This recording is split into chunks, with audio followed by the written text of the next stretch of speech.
Brett Hundley Jr., welcome to the Seth Davis Show. Thank you. Appreciate you taking time out of your busy schedule. First player to be on the Seth Davis Show. It's a big moment Proud for to you. be, proud to be. We got to set it off the right way. I'm sure you will. And I'm looking at you, just this great picture of youthful vigor. You're not even old enough to drink, right? I mean, you just turned not 20 yet. in Yeah, June, so I still got till June to hit that 21 mark. So and yet you're this celebrity. You're a successful athlete. Yeah. Only a redshirt sophomore. So this time last year, you were kind of just getting your feet wet. Yeah. What would you say is the biggest difference in you between now and 1 year ago? Whew. Man, I was just talking to actually Jonathan Franklin about this, how much things can change in a matter of 14 weeks, 14, 15, 16. But I think just growing up and understanding what sort of is expected and who you are wanting to be. I think last year, you're getting your feet wet. You never really had this kind of opportunity or blessing to be able to step in front of 100,000 people in the Rose Bowl.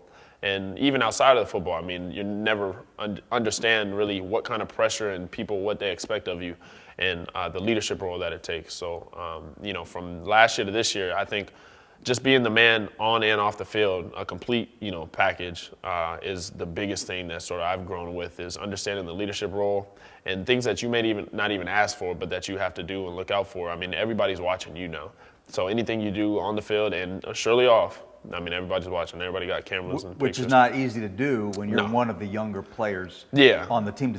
Being a leader, does that come naturally to you? Is that something you've had to work at? I think everything comes with a little bit of work, but, I give kudos to my dad and my moms and pops and all that. So they've done a good job at just, making me who I am today. And from there, just sort of the people I've been around. Jonathan Franklin has helped me mold into, who I am today. And a lot of people, Lebrado Barosio, he plays safety for UCLA right now. And, just the people I sort of hang around is sort of my group of people who have helped me stay on the right track to, be the man I am.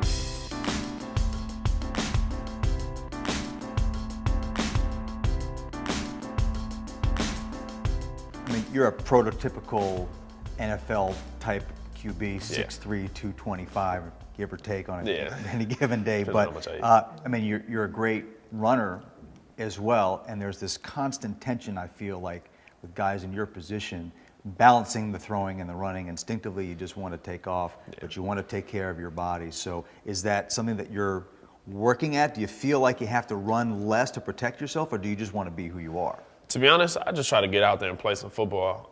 The thing that I've really worked on from last year, I was like 210. This year, I gained about 20 pounds. So, I mean, I'm about 227 right now. And so it's a little extra frame I can carry on. So now, last year, you see in the games, I mean, I'd be sort of timid to take off running. Now this year, I mean, it's you hit it and take off, and now I'm able to, bust a move and get loose on them. So I mean, I can take the hit, and I can take the hit, and I'm starting to understand it, because last year, I'd come after a game, and my shoulder would be tight and everything, AC sprains and stuff like that. But this year, I haven't had none of that. I mean, you have soreness and stuff, which is typical after a football game, getting smacked around. But now I'm able to understand, the body can take all of it. So now I'm able to run and stand in the pocket. I mean, as we've seen from last year, I think I've come a long way with just being able to sit in the pocket and feel comfortable back there. So it's coming a long way. So, now I'm able to do both the best worlds. Well, I mean, you talk about being timid to run. I mean, here's a guy who on his very first college snap, I mean, you had a lot of hype and expectations. It's not like nobody knew who you were. Yeah. Your very first college snap at Rice, 72 yards. Down the near sideline, cuts back inside the 15, the 10, the 5, touchdown! UCLA! 72-yard run by Brett Hundley, 6-0, the Bruins lead. Have you heard the phrase "drop the mic"? Never. You say something funny. Oh yeah, and then you drop the mic. And just I just sort of felt like you should have dropped the mic then. You should have just drop the football and just take just run out of the stadium and nobody ever hears from you again. That would have been perfect, right? That would have been hilarious. But a funny story to that, actually. I was talking to Jet the day before the game. The whole week I was telling, and Coach Mazzoni had told me the first play was going to be a zone read. And I told Jet, I'm supposed to read the end, but I really don't care what he does. I'm just going to give you the ball because it's my first play of college. I'm going to be nervous. I'm just going to give you the ball and you're going to run. And honestly, I think that's when it talks about instincts coming on. The defense broke down, and in my head, I was like, no, I don't want to keep it. I don't want to keep it. I just pulled it and took off, and scored a touchdown. And I was happy. It was good to go. What's from there. going through your head as you're breaking in the open field, and it looks like you're going to score? Again, this is the first time you're touching football as a college player, and honestly, it was the biggest mixed emotions because I was standing in the end zone like, wow, this is college. And, I'm sitting there happy, but it just hasn't hit me. And I don't think anything hit me until after the game. Because, we went on to win the game, and, it was a pretty nice win. And there was a lot of things, but I'm just sitting there like, wow, I can play here, and I can have some fun. And I think it's the assurance of knowing that you're able to play at a Division I UCLA big-time football level and know that you can compete with the best of them out there. Of course, if you had disappeared, you wouldn't have beaten Nebraska the next week. But Yeah. I just think it would have been very cool if we never heard from you again. But since you came back, what an unbelievable first season. You set 3 school records, completions, passing yards, total offense, first 9-win season since before the year 2000. And you've talked about the offseason, Brett, about the need to stay off the grid. Yeah. What do you mean by that, and why is that important? I think staying, I call it MIA, low-key, is something huge for me.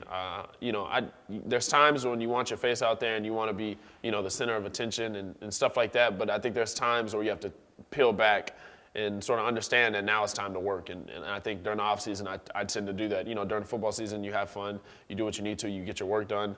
And there's a lot of things, you got the interviews and stuff like that, but then the off season, personally, I try to peel back, and now you got your 6 hours.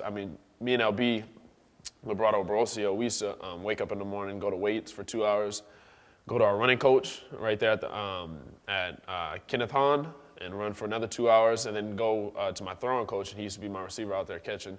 And it would be from 6 a.m. to 12 in the afternoon, just straight every day. And during the off season. So, you got to peel yourself back sometimes and humble yourself and understand that, all that stuff that just happened doesn't mean anything. So you're in LA all summer. Yeah. A lot going on in LA. Yeah, that's what I'm saying. Young, famous athlete. Temptation all around and not easy to stay off. This is some grit around here. It's huge. And it is hard to not get into everything that's around LA. And I think that's the big thing that I'm understanding now. Is when I first came out from Arizona, Arizona, we have some fun in Arizona, but it's not like LA. It's there. You don't have, celebrities walking past you and saying hi and stuff like that. So I'm out here now, and just walking to the mall is crazy because you'll get people coming up to you, and you're meeting these people, and you don't really know who they are, and then they're big time people, and it's just you're just sitting back there, and you're like, wow, and it's all in Westwood. There's so many people around here, and even if you don't leave Westwood, there's still so much to do in Westwood. But when you step out of Westwood, then there's that much more. So I think adjusting from Arizona to LA lifestyle is huge, and I'm just starting to understand it. Sounds like you like to keep things simple. No tattoos, am I right? No. I'm still clean on the body. Never? Never. You're never gonna get one? No, I don't. I was not thinking that there's anything wrong with if we win the it. Rose Bowl, I did think about it. I was like, I may do a rose, something like that, something sweet, put the mom's name on it, but still have, football wise. But I'm not sure, to be honest. I'm not sure. I doubt it. I like the clean look.